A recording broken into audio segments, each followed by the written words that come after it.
नमस्कार मंडळी, श्री स्वामी समर्थ। येत्या 1 नोव्हेंबर आणि 2 नोव्हेंबरला येत आहे आपली पवित्र कार्तिकी देव उठणी एकादशी। ही एकादशी वर्षातली सर्वात मोठी आणि सर्वात पुण्यदायी मानली जाते। या दिवशी भगवान विष्णू 4 महिन्यांच्या योग निद्रेतून जागृत होतात आणि चातुर्मासाचा शेवट होतो। त्यामुळे या दिवसाचं धार्मिक आणि आध्यात्मिक महत्त्व अत्यंत मोठं आहे।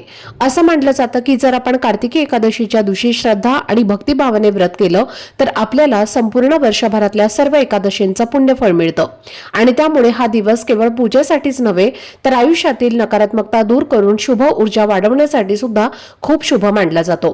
तर या पवित्र दिवशी एक अतिशय प्रभावी आणि सोपा उपाय करायचा आहे, तो म्हणजे आपल्या मुलांसाठी दिवा लावणे। हा दिवा लावल्याने मुलांच्या आयुष्यातील सर्व अडथळे, संकट आणि विघ्न नाहीसे होतात आणि त्यांचा अभ्यासामध्ये लक्ष केंद्रित होतं, नोकरीत यश मिळतं आणि जीवनात प्रगतीचा मार्ग खुला होतो। हा दिवा लावण्याची पद्धत, योग्य वेळ आणि जागा याबद्दलची संपूर्ण माहिती मी एका व्हिडिओमध्ये दिलेली आहे।